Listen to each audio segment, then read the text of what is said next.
Yájòkó níwájú Ọlọ́run alààyè. Láti ọ̀dọ̀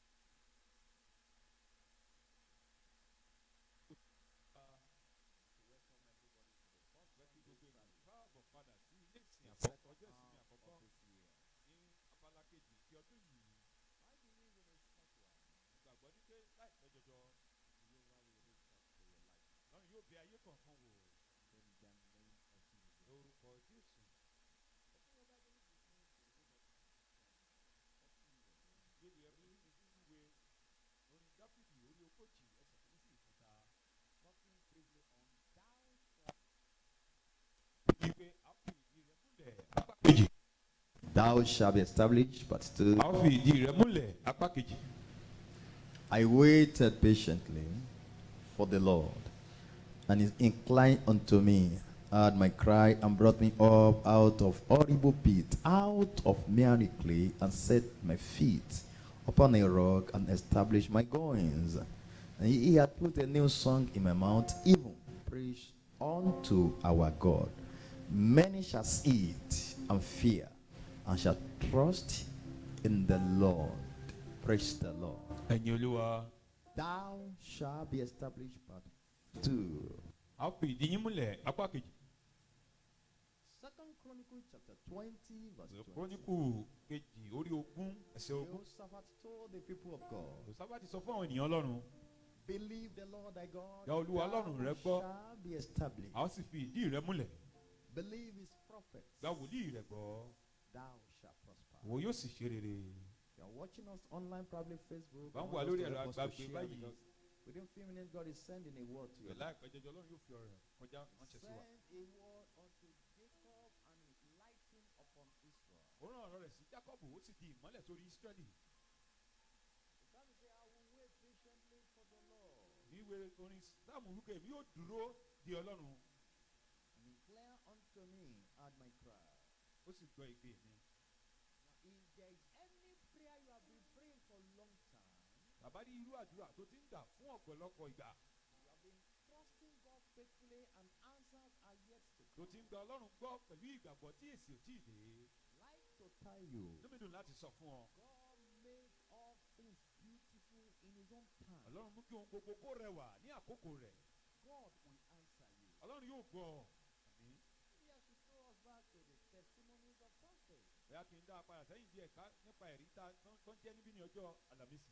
Of the old woman that gave a testimony, 3 testimonies at a time. Àwọn arábìnrin kan tó jẹ́rìí mẹ́ta lẹ́ẹ̀kan. The problem of 20 years was resolved. Ìṣòro ogún ọdún akakúrò ńlẹ̀. Number 2, Ìkejì. the daughter fell down with pregnancy and still bring forth safely without Ẹni tó lóyún sínú tó ṣubú pẹ̀lú rẹ̀ síbẹ̀ ó sì bímọ náà láyọ̀ àti àlàáfíà. the gift of a car. Àti kọ́kọ́rọ́ ọkọ̀ tuntun la fi fún wọn. The years of waiting and praying, it's just as if God will not come. Nígbà tó ń dúró di Ọlọ́run tó Olúwa tó ń gbàdúrà ó dàbí pé ọjọ́ náà ò ní dé. You don't determine the day of your visitation, you prepare for your day of Ìwọ visitation. kọ́ ni ó sọ ọjọ́ ìbẹ̀wò rẹ fún Ọlọ́run ó kàn nílò láti gbáradì fún ọjọ́ ìbẹ̀wò láti ọ̀dọ̀ Olúwa. If he can't dictate for you, it's no more your God. Tí ò bá lè pàṣẹ fún ọ àbí kó máa tọ́ kì í ṣe Ọlọ́run rẹ mọ́.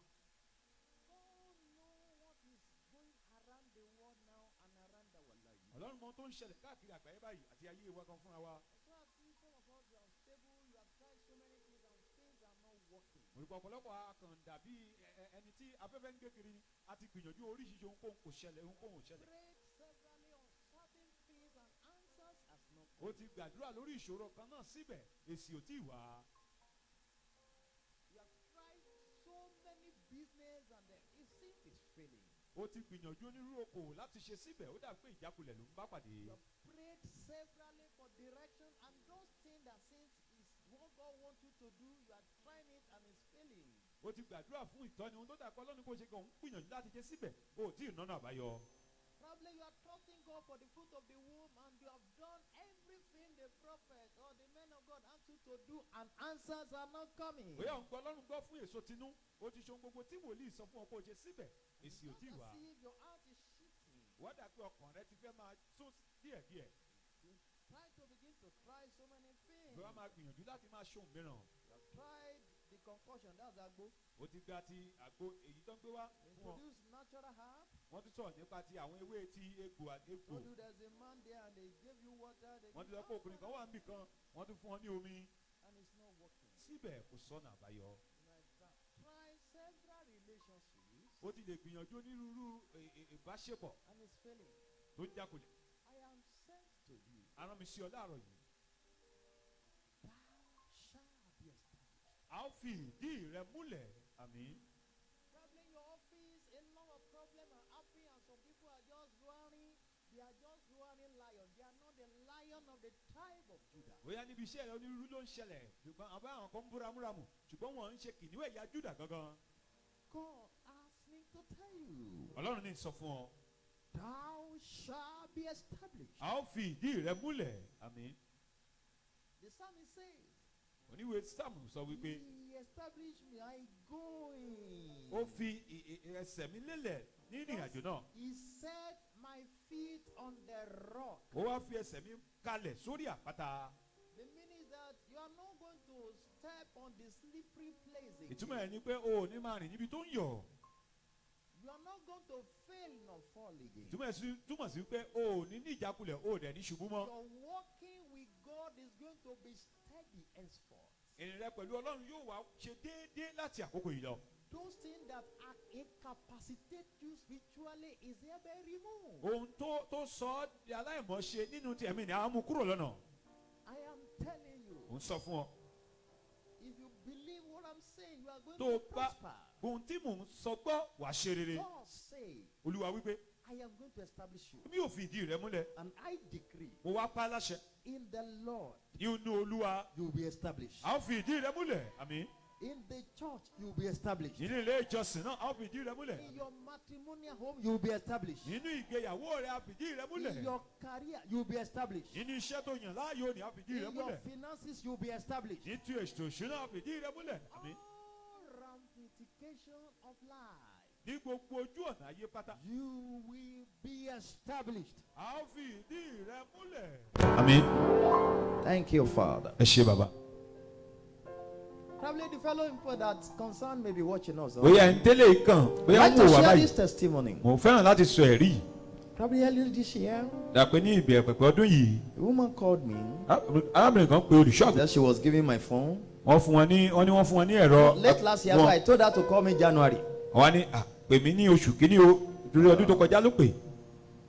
I wasn't picking call because I was not available. Mi ò gbé pè nítorí pé mi ò sí So one day I was at the níbẹ̀. church site and the call came in. Ìyànjọ́ So kan mo wá wà I picked. níbi ilé ìjọsìn ìpè That náà was a wọlé. day to her shame. Ọjọ́ tó jẹ́ Because- ọjọ́ ẹ̀sìn rẹ̀ nílé yìí. She was in refugee camp Torí pé ó wà ní ibi tá à ń fẹ́ àwọn èèyàn pamọ́ sí. and they are about to deport her. Wọ́n ti fẹ́ wá dá padà sórílẹ̀-èdè Nàìjíríà. So a day to the time they are going to determine her case. Ọjọ́ tó ń sọ ohun tí ó gbẹ̀yìn So I rẹ̀. picked. And I talked to her for like 45 minutes. Wọ́n á bá sọ bíbí ogójì ìṣẹ́jú àti márùn-ún. And I A told gbàdúrà her, wọ́n á sọ fún. my God will show up in this case. Mo ní Ọlọ́run mi yóò farahàn nínú ẹjọ́ yìí. I told her 1 hour to the time you are going to the court, make sure you call me Mo ní wákàtí kan sí ìgbà tí wàá wọ ilé ẹjọ́ ní dájú pé o pè mí for the final verdict. láti gbọ́ ọ̀rọ̀ kẹ́yìn. So we prayed and then shortly A gbàdúrà ìkòkòrò. we plead God for mercy. Àwa bẹ Ọlọ́run fún àánú. The next call I'm going to have Ìpè later. tí màá padà gbà lẹ́yìn eléyìí. She said, Ó wí pé mercy spoke for me. àánú fọ̀hún fún mi. She told me that all her document was fake. So Ó there's sọ no pé reason. gbogbo ìwé tó ní lọ́wọ́ kò sí kankan tó wúlò mẹ́. And for all her children too. Àti fún gbogbo àwọn ọmọ rẹ̀ bákan náà. Because God wanted to establish her, Torí pé Ọlọ́run fẹ́ fìdí rẹ̀ múlẹ̀.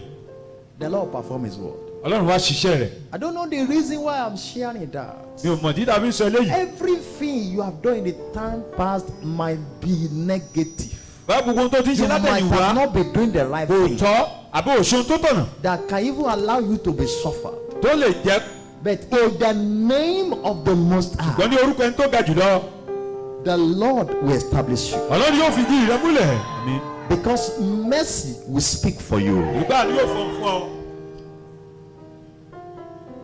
If We talk about establishment. We say, is God placing you in your own place? Wá sọ̀rọ̀ nípa ìfìdí God múlẹ̀. setting you, Lọ́pẹ́ Ọlọ́run setting fúnra ẹ̀ gbé you. ọ kalẹ̀ níbi tirẹ̀. Or we talk about, oh, God approved you. Láti sọ pé Ọlọ́run fúnra rẹ̀ ó fìdí rẹ̀ kalẹ̀. That God secure you or God planted Ọlọ́run you. pa ọmọ ó sì fìdí rẹ̀ ó pín ọ kalẹ̀. Let me say one or two things. Yẹn sọ nǹkan tàbí méjì. What did I need to do to be established? Nínú tí mo nílò láti ṣe láti gbé ká fìdí mi múlẹ̀. Number one, Àkọ́kọ́, see God as your establisher. rí Ọlọ́run gẹ́gẹ́ bí ẹni tó lè fi ìdí rẹ̀ múlẹ̀. You cannot enjoy God beyond the way you see God. O ò lè gbádùn Ọlọ́run kọjá ọ̀nà tó gbà rí àbí tó fi ń wò ó. If the only way you see God is your protector, you will enjoy divine protection and you will struggle financially because you don't see Him as your provider. Dẹ́gbò kan ń wo Ọlọ́run gẹ́gẹ́ bí aláàbò rẹ̀ nìkan ni o ò rí bí ẹni tó lè fún ọ lówó ọrọ̀ àlàáfíà ayọ̀ wàá rí pé wàá máa jìyà ní àwọn ọ̀nà tó kù yìí. Genesis chapter 22. Abraham saw him as a provider and Ìwé- he showed up as Abraham- a provider. Ábúráhámù rí gẹ́gẹ́ bí olùpèsè ó sì farahàn gẹ́gẹ́ bí olùpèsè. Thank you, Jesus. Ṣeun Jésù. So see God. Rí Ọlọ́run. If He has created you and make you, He cannot waste Tó you. bá jẹ́ òun ló dá ọ lóòótọ́ kò lè fi ọ́ ṣòfò. The current and the present situation around us is telling you that you need to see God in all things. Ohun tó ń ṣẹlẹ̀ ní àyíká báyìí ń jẹ́ kó yé wa pé a nílò láti máa wá Ọlọ́run nínú ohun gbogbo. If you are sending your CV for a job and you are still about, I have the experience, you are qualified. I will tell you, because you think you are qualified, that disqualifies you. Bóyá o ti fi wé òun wá ṣe ránṣẹ́ sáwọn ibì kan wàá rò pé ìwọ ló yẹ o pé o rò pé ìwọ ló yẹ gan láyé ara yẹn ó ṣeé ṣe kó ní kó bá ìjákulẹ̀ pàdé. Because the Bible says, by strength shall no man Ìwé ni pé nípa prevail. agbára kò sẹ́ni tí yóò borí. See God Wá Ọlọ́run as your establisher. rí gẹ́gẹ́ bí ẹni tí ó fìdí rẹ̀ múlẹ̀. The psalmist saying in that Psalm 40, he said, oh, I know I have cried to him. Ó ní èmi mọ̀ mo ti ké pè é He has inclined to my crying. ó sì ti gbọ́ ẹgbẹ́ mi He has set my feet on the rock. yóò sì fi ẹsẹ̀ mi lélẹ̀ lórí àpáta. He saw that it was God that set his feet Ó rí i pé Ọlọ́run gangan ló fi ẹsẹ̀ rẹ̀ kalẹ̀ on the rock. sórí àpáta. You need to ask, is it God that came physically? O nílò láti béèrè ṣé Ọlọ́run ló wá ní He ojúkorojú. knew that it was God that guided his feet. Ó sì mọ̀ pé Ọlọ́run ló ń tọ́ ìṣiṣẹ́ òun. See God. Wá Ọlọ́run Get cooked in the Lord. rí i pé a sì ọ́ jiná nínú Ọlọ́run. Of God. Kún fún Ọlọ́run. Think of Him. You are loaded with Him on anything you are doing. Máa rò nípa rẹ̀ ní gbogbo ìgbà kó sì kún fún un nínú ohun tó bá ń This ṣe. generation is full of evil. Ìran tá a wà yìí kún fún ibi. Thank you, Father. Ẹ ṣé bàbá. In the name that is above every name. Ní orúkọ tó ga ju gbogbo orúkọ lọ. Every evil target set over you Gbogbo ibi tá a fi sọ orí rẹ àbí tá a ń pèsè kalẹ̀ fún ọ. is cancelled. Afagilé àmì. So, Fún ìdí eléyìí, see God. wá Ọlọ́run. Philippians chapter 4 verse 13 Ìwé Fílípì orí kẹrin ẹsẹ̀ kẹtàlá said, ó wí pé I can do all òní things. èmi lè ṣe ohun gbogbo. I see God Mo rí Ọlọ́run as the doer in me. gẹ́gẹ́ bí ẹni olùṣe nínú mi. Anything I'm able to achieve, Ohunkóhun tí n bá lè He that is liveth in me, ẹni tó ń gbé nínú mi. it is greater than the whole world. Ó ga ju gbogbo ayé So lọ. for me to achieve anything, Fún mi láti ṣàṣeyọrí I know ọgbọ́n. it's God that doeth it in me. Mo mọ̀ pé Ọlọ́run ló ṣe nínú If mi. there's anything I want to do, Àbára ohunkóhun tí mo fẹ́ ṣe, I can do it mo lè ṣe é through God nípasẹ̀ Ọlọ́run that strengthens me. tó fún mi ní agbára. I have no strength. Mi ò lókun kankan. If I still have little Bí strength, má ṣì lókun I kékeré, can try my little strength. mo lè gbìyànjú pẹ̀lú But I look at my life, mo wo ayé mi. I have Mi ò none, ní kankan. because I have set my heart Mo ti gbé ọkàn mi. unto the Lord. Wá Ọlọ́run. I have set the Lord Mo ti gbé Ọlọ́run. before me. Awájú mi. In Him I live. Nínú rẹ̀ ni mò ń I gbé. know all things I Mo am. mọ̀ pé gbogbo ohun tí mo It jẹ́ is through God. nípasẹ̀ Ọlọ́run yìí. See God. Wá Ọlọ́run. A lot of people and businesses will still fail. Ọ̀pọ̀lọpọ̀ àti okòwò ni ó jákulẹ̀. if they don't see God. tán bàbá ọlọ́run. And that's why evils are multiplying. ìdílé tí ibi fi ń pọ̀ If sí. you come to church, if you're a child of God, if you seek God, be serious with Him. tó bá wọlé ọlọ́run tó jẹ́ ọmọ ọlọ́run tó bá ń wá rí pé ó wá pẹ̀lú gbogbo ọkàn rẹ. Because those people that are in the world, nípa àwọn tó wà nínú ayé. they are going places. àwọn náà máa ń lọ bì kan. Ó ti yé wọn pé you understand that. díẹ̀ ọmọkùnrin ò tó. that it's little is not enough. So I will tell you, Àsọlé díẹ̀ ìgbàgbọ́ ò tó. Little faith is not enough. Níbi tá a jọba dé. at this junction we are right now. Number 2. ìkejì. For God to establish you, fún ọlọ́run láti fìdí rẹ̀ múlẹ̀. Uzziah must die. Uzziah gbúdọ̀ kú. God wanted to take over your life. torí pé ọlọ́run fẹ́ gba ayé rẹ. He wanted to take over. ó fẹ́ gbà ṣàkóso. He's not interested in sharing you with kò anybody. fẹ́ pé ká kóun bá ọ pín ọ pẹ̀lú ẹnikẹ́ni. How many of us believe God is a jealous God? àbẹ́rẹ́ la gbàgbé pé ọlọ́run owú ni. He's jealous over you. ó ń jowú lórí ayé wa. He wants to have total you. ó fẹ́ ní ọ ní ànítán. There are issues that Isaiah could not deal with because he just started ministry. ó ní àwọn kankan tí Isaiah ò lè dojúkọ torí pé ó ṣẹ̀bẹ̀rẹ̀ iṣẹ́ ìrànṣẹ́. So there are realms he could not enter. àwọn ìpele kan wá wà tí ò lè dè. There are things he could not do. àwọn kankan wà tí ò lè ṣe. But a day came. gbọ́dọ̀ kan dé. God showed him mercy ọlọ́run fà níwọ̀n fún un. and killed Uriah. ó wá pa Uriah. Uzziah I'm talking about. Uzziah tí mò ń sọ yìí. How did I know it's God that killed him? báwo mo ti mọ̀ pé ọlọ́run ló pa. Oh, 1 Samuel chapter 2 verse 7. ìwé Samuel It's kìíní the orí kejì. Lord that killeth ó ní òní ọlọ́run tó ń pa olúwa tó ń pa. and he maketh alive. tó sì mú wa sáàyè. Because of that scripture, I know it was God that nítorí killed. dídáka ìmú mọ̀ pé ọlọ́run ló pa á. Listen to me. tẹ́tí sí mi. When Uzziah died, nígbà tí Uzziah kú. he said, I also. ó ní èmi náà. Oh, I also, which means Ó ní, èmi I náà. also like what others saw. ó ní èmi náà gẹ́gẹ́ bí ohun táwọn tó kù ti rí. I entered a realm èmi náà wá wọ ìpele kan. others has entered before. èyí tí àwọn kan ti wọ̀ ṣáájú rí. I could see èmi náà lè rí báyìí. what others have saw before. ohun tí àwọn èèyàn tó kù ti rí ṣáájú. I can now achieve what others has achieved mo before. wá lè ṣàṣeyọrí nínú ohun táwọn tó kù náà ti I ṣàṣeyọrí. can now dwell in the realm others has dwelt with. mo wá lè gbé nínú ìpele táwọn kan náà ti gbé tẹ́lẹ̀ rí. Listen, tẹ̀tí. your in and out Christianity will not save you this time around. jí lónìí kú lọ́la ìwà kìrìsìtẹ́nì kò lè gbà ọ́ ní àkókò táwa yìí. Your carnal way of serving God and working with God will gain you nothing. kó kàn máa sin ọlọ́run kó máa bá ní bó ṣe wù ọ́ kó lè mú kó ń wá fún ọ. It will only prepare you for disaster and destruction. yóò kàn máa pèsè rẹ kalẹ̀ fún ìjàmbá àti ìparun. God saved Isaiah by killing Uzziah. ọlọ́run gba Isaiah ní pípa Uzziah. And Isaiah entered the realm he has never entered. Isaiah wá wọ ìpele tí ò wọ̀ rí. And because of that, his ministry was established. nítorí eléyìí a fi ìdí iṣẹ́ ìránṣẹ́ rẹ̀ múlẹ̀. His destiny was a established. fi àyànmọ́ rẹ̀ múlẹ̀. And his glory was established. a sì fi ògo rẹ̀ múlẹ̀ bákan náà. I ó prophesy sọ tẹ́lẹ̀ in the name of the Lord, lórúkọ olúwa. your destiny will be established today. àyànmọ́ rẹ̀ fìdí rẹ̀ múlẹ̀ lónìí. Your glory will be established.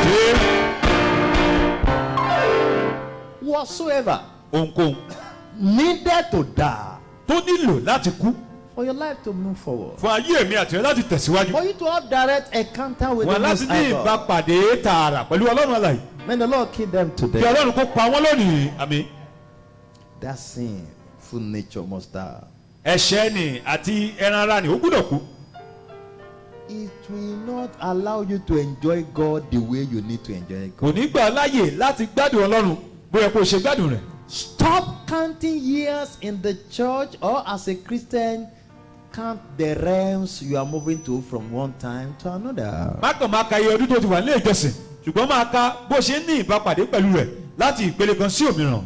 Number 3. ìkẹta What did I need to do? kí ni mo nílò láti ṣe. Seek God direction. wá ìtọ́ni ọlọ́run. And I'm going to use a common scripture to share that. àwa lo àkórí bíbélì kan tó ti gbogbo àmọ̀ dáadáa.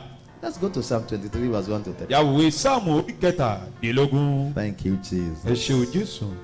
The Lord is my shepherd.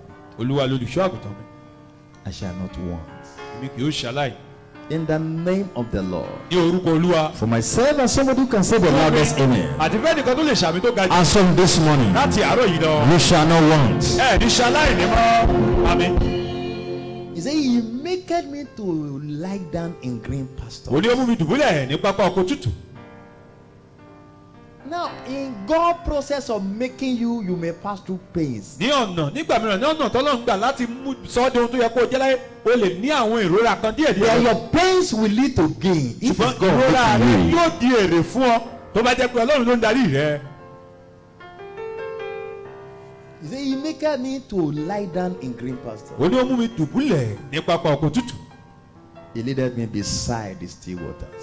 Ó mú mi jókòó níbi ní ló mú mi lọ sí àwọn mi He dídákẹ́rọ́. led me, that was the part of direction. Ó tọ́ mi ní ojú ọ̀nà He directed me ó sì darí mi beside the still waters. níbi ní àwọn mi dídákẹ́rọ́. Not a troubled water. Kì í ṣe omi tó ti rú àbí tí wàhálà wà níbẹ̀. Not a roaring water. Kì í ṣe omi tó ń wú gùdùgùdù. Beside a calm water. Ṣùgbọ́n ní ẹ̀gbẹ́ omi tó dákẹ́ rọ́rọ́. Hope you are getting what I'm getting. Mo gbàgbọ́ pé ẹ̀ ń rí ohun tí mò ń rí báyìí. If it's God leading you, Tó bá jẹ́ pé Ọlọ́run ló ń darí rẹ, it will end in peace. yóò parí ní àlàáfíà. Are you with me? Ṣé ẹ wà pẹ̀lú mi? This generation require direction. You don't Ìran just yìí wake fẹ́ up ìtọ́ni. and do anything. O kàn jí lọ́jọ́ kan kó o dẹ̀ ṣohun tó wù ọ́. In first service, I gave the example of a cliff flying around. Ní ìsìn àkọ́kọ́ mo sọ̀rọ̀ nípa àwọn márùn-ún The ọkọ̀ tó ń man, gbé kiri somebody báyìí. invited him. I owe you money. Come and collect the money. Oh. Ẹnìkan máa And pè yàn. he Mo jẹ́ lówó wá gbowó ẹ o. just told the family, I'm going to so place. Oh, he owed me money. A He sọ pé got àmọ́ ń lọ there, bí báyìí o. the man killed him. Gbà tó débẹ̀ and ọkùnrin threw pa. him. He said, it's okay. Wait. Ó sì It jù was sínú the ṣáláńgá. police that discovered. Àwọn ọlọ́pàá ló wá rí eléyìí. And I believe it was not God that led him there. Mo gbàgbọ́ pé Ọlọ́run kọ́ ló darí rẹ̀ lọ́bẹ̀. If you are outside his leading, you are in for destruction. Tó o bá sí nínú Ọlọ́run àbí ìtọ́ni rẹ̀, irú ẹni bẹ́ẹ̀ ìparun ló ń dúró dè níwájú.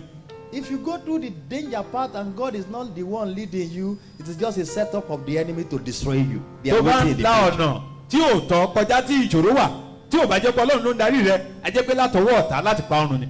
This present day Christianity require you sitting and living under divine instruction. Kìrìsìtẹ́nì òde òní ó nílò pé kó o jòkó kó o wá Ọlọ́run kó o sì máa gbé pẹ̀lú ìtọ́ni rẹ̀ kó máa rìn nínú ìtọ́ni rẹ̀. Hello. I repeat. Mo sọ lẹ́ẹ̀kan sí.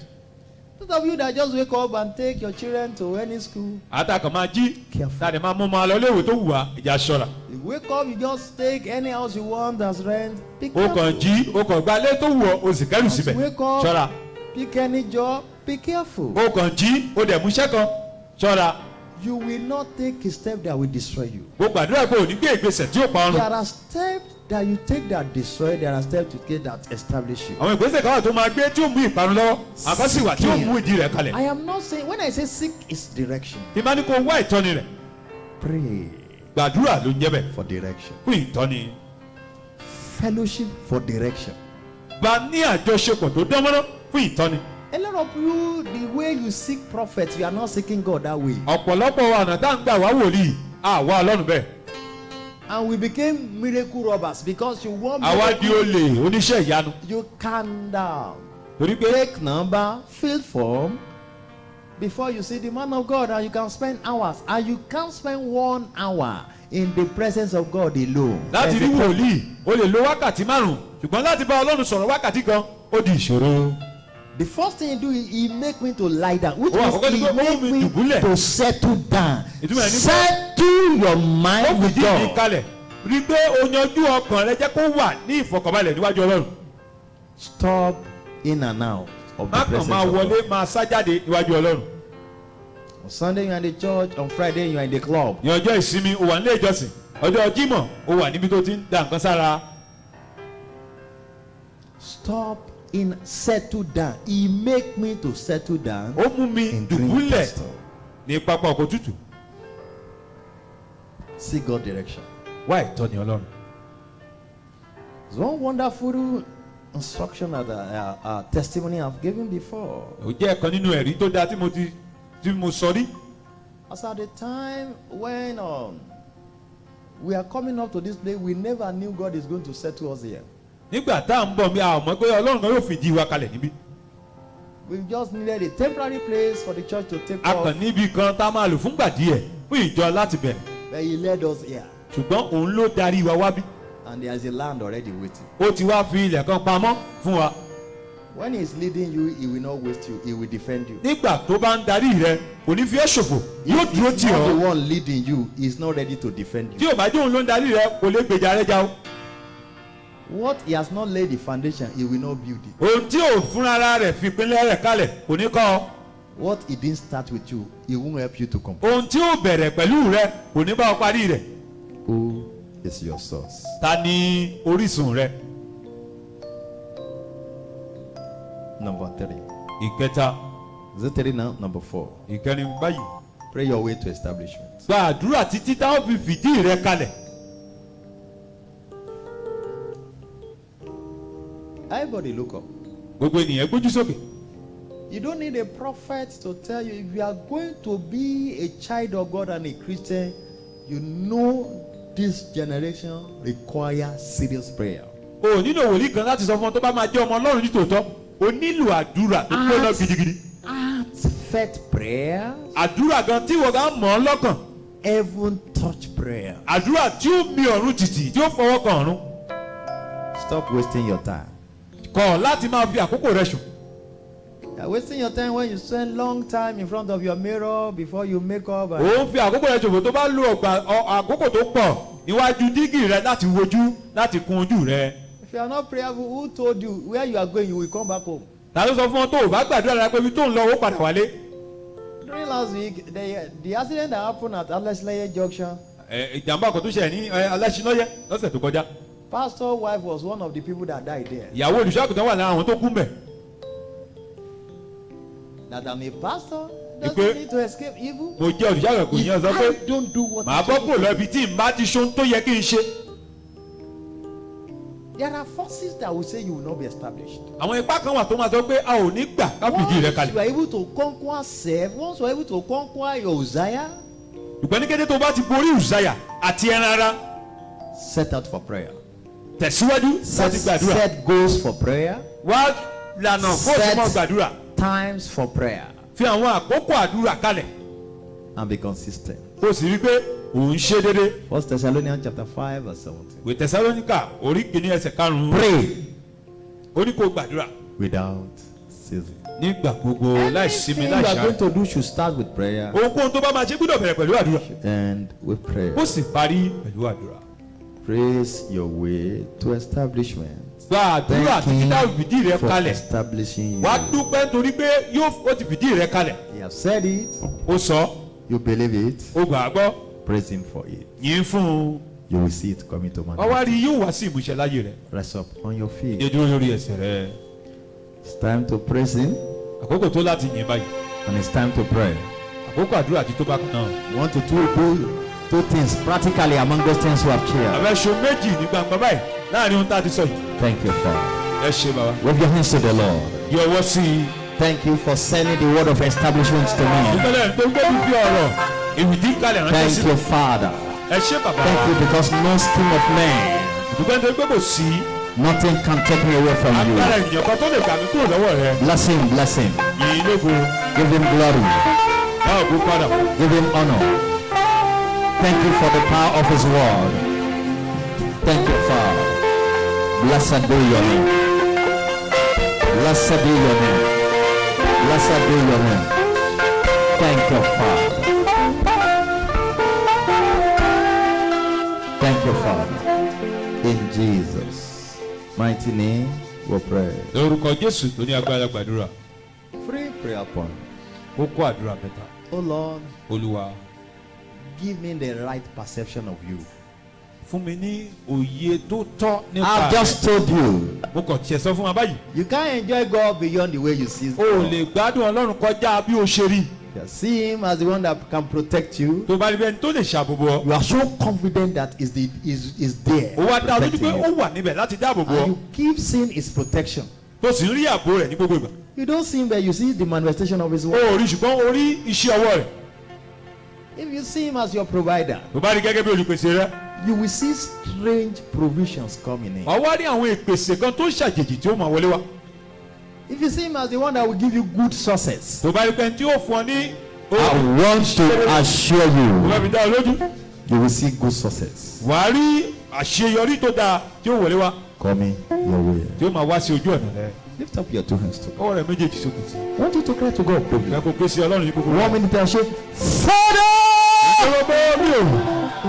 Wow, you can do better. My Father! bàbá mi ò. Give me the right perception about you. ní òye tó tọ́ nípa rẹ̀. Can you open your mouth and begin to pray? lẹ́nu rẹ̀ sọ́dí àdúrà. Right focus, right òye perception. tó tọ́ nípa ọlọ́run. Right focus, right perception. Ilikatabas. Kabalako sotaya. Regalabado sandalabaz. Shigalabada borokoto katayabas. Baladayam rodo zotegebe. Zikata bradigalabos. Right perception about you.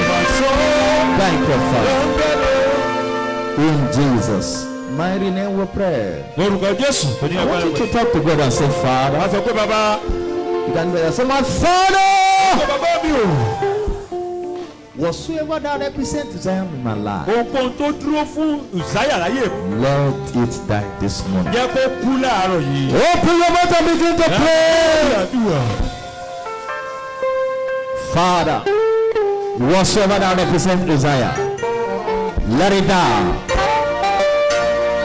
In the name of Jesus, let it die. Let it die. In Jesus' mighty name, we pray. lórúkọ jésù náà gbàdúrà. I want you to pray. fẹ́ ká gbàdúrà. My Father, bàbá mi. can pray better. My Father, sọ pé bàbá mi ò.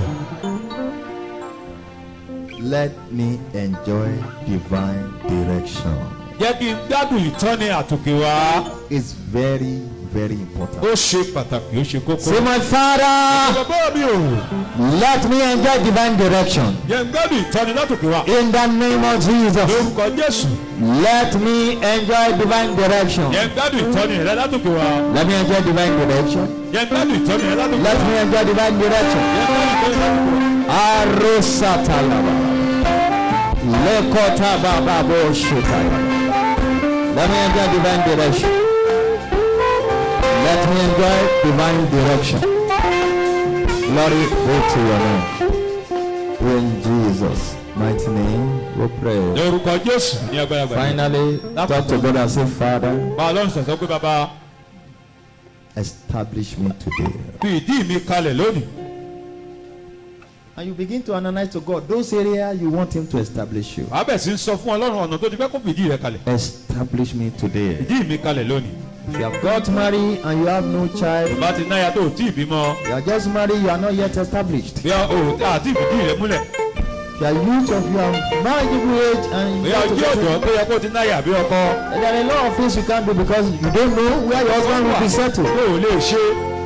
When you are saying, oh Lord, settle me, establish me ìkọ́nà maritally, tó fìdí rẹ múlẹ̀ ní you are tìbí rẹ. telling him, oh Lord, give me my sọ own pé olúwa husband. fún mi ní aya fún mi ní ọkọ. Say, Father, pé bàbá in your mercy, nínú àánú rẹ establish me today. ìdí mi múlẹ̀ lónìí. Open your mouth and begin to pray. ẹnu rẹ sọ́ọ̀dì àdó. Establish me spiritually, establish me physically, establish me financially, establish me maritally, establish me, oh God, establish me, take all your children, establish us, in Jesus' mighty name we pray. orúkọ jésù ní agbára gbàdúrà. Stretch forth your hand. tẹ́wọ́ rẹ síwájú. Elijah was not joking, he was not jumping when he was telling that widow, Èdíjà òfò sókè kò sá kiri nígbà tó ń sọ fún okó ni. when he said the cruise of the oil, Ìgbà tó ní kó lò bó òróró rẹ̀ pé kò ní gbẹ. I prophesy Mo sọ tẹ́lẹ̀ in the name of the Most High God. lórúkọ Ọlọ́run ọ̀gá ògo jùlọ. Whatsoever I represent Uzziah, every source of sin, Ohunkóhun tó dúró gẹ́gẹ́ bí orísun ẹ̀ṣẹ̀. every demonic attacks Gbogbo ìdojúkọ òbí òkùnkùn. upon the life of anyone that is here, Inú ayé ẹnikẹ́ni níbí lówùrọ̀ yìí. I command you to die. Mo gbà á láṣẹ kó kú sọ̀rọ̀. Àmín. Can say better amen. I command you to die. Kó kú o. The reason of the covenant of his word. Nípa májẹ̀mú ọ̀rọ̀ rẹ̀. Command every sickness to go. Mo pàṣẹ kí gbogbo ẹ̀sọ̀ kó jáde lọ. Àmín. Enjoy divine establishment. Bẹ̀rẹ̀ sí gbádùn ìfìdíkalẹ̀ láti ọ̀nà wa. Spiritually, Nípa ti ẹ̀mí. financially, Nípa ti ètò ìṣúná. materially, Nípa ti ohun ìní. your career, Aṣẹ́gun láàyè. maritally. Nípa ti ìgbéyàwó. Receive divine establishment. Dá ìfìdímúlẹ̀ láti ọ̀run wá. I prophesy direct encounter with God. Mo sọ tẹ́lẹ̀ ìbápàdé pẹ̀lú Ọlọ́run sàn-án. If I've ever seen divine direction in my life, Tó ti ń dá pẹ̀lú tó mo ti gba ìtọ́ni látòkè wá láyé mi. what I have, I give unto you. Ohun tí mo ní mo fún ọ lónìí. In the name of the one that showed me mercy, Ní orúkọ ẹni tó fàánú hàn fún mi. I pray for you. Mo gbàdúrà fún ọ. As from this moment, Láti àkókò yìí lọ. you will enjoy divine direction. Wàá gbádùn ìtọ́ni àtòkè wá mi. The angel that are charge of this service, I ask you to Angel- give you special miracles. Tó ṣàkóso ìsìn. Glory be to the name of the Lord. Ògo ìforúkọ Olúwa. Jesus' mighty name we pray. Orúkọ Jésù tó ní agbára gbàdúrà. Let's have our seat. Ẹ jẹ́ á jókòó. Praise the Lord. Ẹ̀yin Olúwa. Amen. Àmín. Now let's do something quickly. Let's package our Ìyá aṣọ nǹkan ní kẹ́kẹ́ báyìí. love offering. Ìyá mú ọrẹ wa jáde. Ushers will move around to collect Ẹ̀ṣọ́ yóò yí. while we ọkùnrin listen láti to gbà. the announcement. Ìyá tẹ́tí sí ìfilọ̀. The church is on a Line app. Line app can be found on your Play Store. Go to your phone, you see Play Store, click on it, type Line app, then download it on your phone. Once you download it, just be my friend, or we just add you up, or we'll send you a link. Once you press that link, you will join the church group. It's a prayer line. We meet every 9 p.m. to pray. Today, we round up the 7 days of divine intervention. Please make sure you join. Anywhere you are in the whole world, you are free to join. It's not a matter of denomination. It's a matter that we need to raise altar of prayer. You must not be locked down spiritually. Praise the Lord. So take the advantage of social media and still get the blessing from the Most High God. Number 2, Thursday, we're going to have a first service, Destiny Clinic. First service 8 to 9, second service 9 to 9:15 to 10:15. Praise the Lord. Invite somebody. It has been awesome. It has been a time of great testimony. Don't miss it. And God bless you in Jesus' mighty name. I want to encourage you, probably when you're around, you can walk up to the church site there. You can be there for prayer. Around 6 a.m. yesterday, a woman met me there, and she came to pray. That was awesome. Somebody shared a testimony, sent the protocol to me this morning that she just came in to pray. She was having an appointment to rent out, and the place was not going at all. So she came to pray. She said as she got home. So, if you are free, you can come. You come pray 30 minutes. You're about 1 hour. You go back home. God bless you. The place is soaked with the prayer and the presence of God already. Anything can happen there. Praise the Lord. Amen. Now, before we do our Thanksgiving, A tó ṣe ìdúpẹ́ wa. I'd like to say Fẹ́ láti sọ. that payment of tithe is your obligation unto your God. Ìdámẹ́wàá rẹ̀ ó jẹ́ ohun tó jẹ́ ojúṣe rẹ̀ sí Ọlọ́run. And it's part of your honor and obedience to God. Jẹ́ kan nínú ọlá àti ìgbọ́ràn sí àṣẹ Ọlọ́run. 10% of your income. Ìdámẹ́wàá ohun tó wọlé fún ọ. If you default in tithe payment, your blessing will be defaulted. Tó bá kọ̀ láti ṣe ohun tó yẹ kó o ṣe, ó lè dí ìbùkún lọ́wọ́. So, Fún ìdí eléyìí, make sure you are faithful. dájú pé ojú lóòótọ́. this generation we are require your faithfulness. ìran tá a wà yìí ó nílò àti kó jẹ́ olóòótọ́. May the Lord help you to be faithful. Olúwa kó rìn mí àti rẹ lọ́wọ́ láti jẹ́ olóòótọ́. And finally, Yeah, next week Sunday we have our first service 8 to 9, Ìjọ ìsinmi tó ń bọ̀ bákan náà. 9:15 to 10:15. Rise up on your feet. Yá dìde dúró lórí You ẹsẹ̀ can bring wa. your tithes to the Yá mú ìdẹ́mẹ́wàá wá síwájú. offering basket there. And secondly, where you are, you stay there. Níbi tó We wà are dúró going to dance síbẹ̀. for 5 minutes. Àjọ fún ìṣẹ́jú Our márùn-ún. Thanksgiving for the Ní month ìdúpẹ́ wa. of July. The Thanksgiving offering, the ushers will move around to collect it where you are. But make sure you dance very well to Yeah, you do that. appreciate the Most High God. Over to the choir. My God, you are good. Oh Lord, you are good. Oh Lord, you are good. You are good to me. You are good. Oh Lord, you are good. Oh Lord, you are good. Oh Lord, you are good. You are good to me. You are good. Oh Lord,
excellent is your name.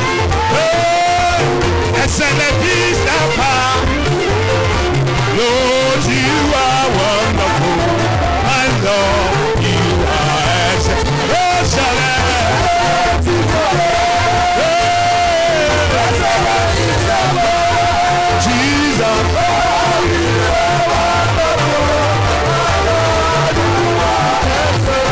You are good and your mercy is forever. You are good and your mercy is forever.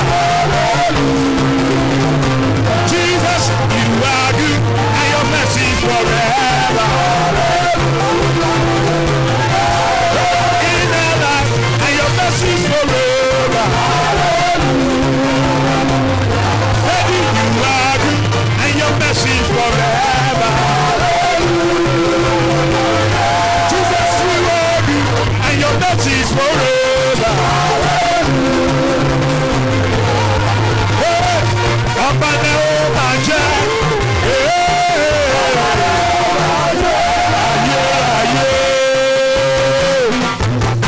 Ayérayé tí ń gbé nínú ayérayé. Arúgbó ọjọ́ tó darúgbó ayé lọ. Ọba náà ó máa jẹ́ o. Ọba tí a kò ìyára àbílẹ̀ wí o. Ọba náà ó máa jẹ́. Ọba náà ó máa jẹ́ o.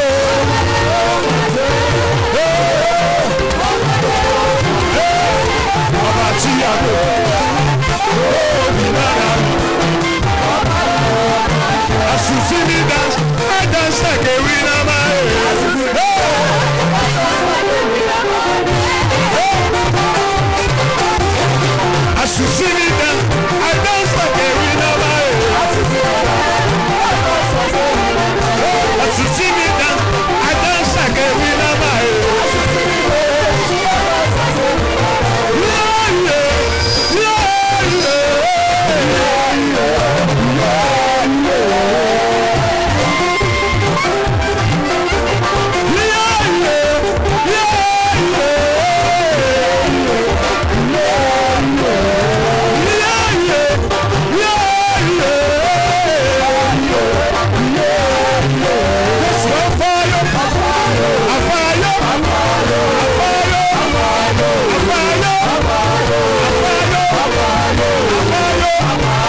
Àkọ́kọ́ wa àbúyí wá o.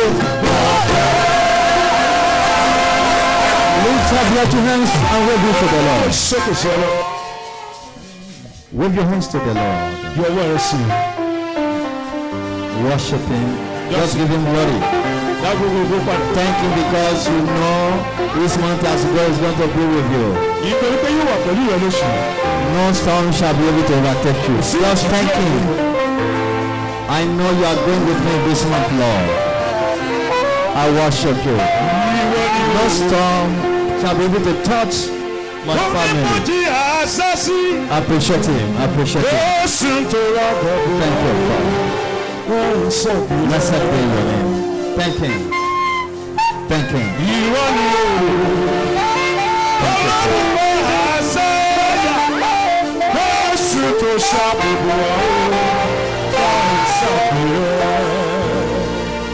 Lift up your two hands together. We are singing it thrice, and I'll just release God's blessing for the month. You're on your way to your house. But if you have not danced and you don't have money to give, you have the last opportunity to praise Him. Because we are the altar, we are on the altar of high praise. Tell Him,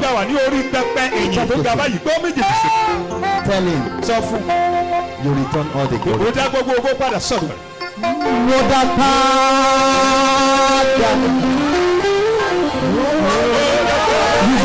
your mouth and sing. Thank you, Father.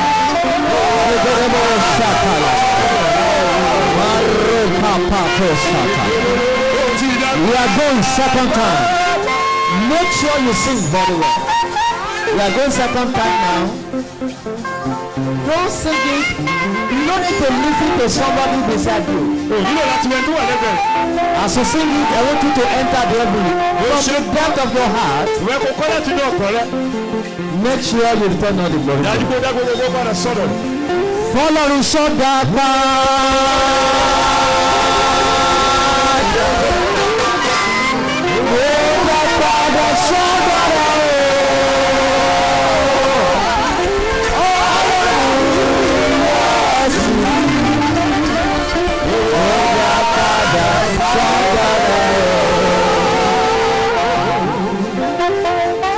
singing for the last time. I'm calling back. Don't join us before join us. Because you are provoking God's visitation and blessing. For this month. Just search for the Lord. May Apple Shataya. May the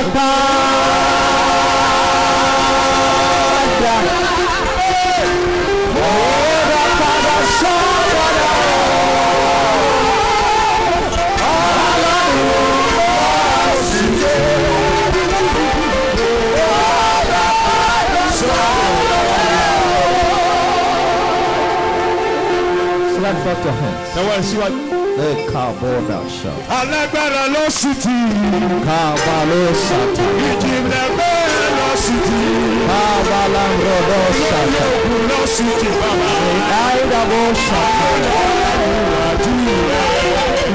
Thank you, Father. Alágbára ló sì ti. Balógun ló sì ti. Thank you, Father. Aṣíwájú ogun ló sì ti. Àwọn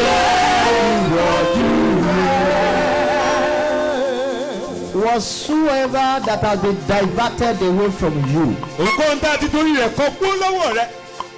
I don't know that fellow. In this week,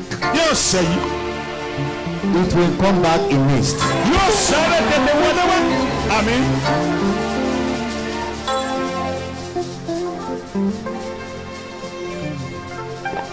Powers will crash before you. Amen. Mountains will skip before you. Whatsoever prepare to harm any of our family this month is armed by the power of the Most High God. Amen. Everything prepared to cause us to fail this year, Ohun tá a pèsè I command you to fail today.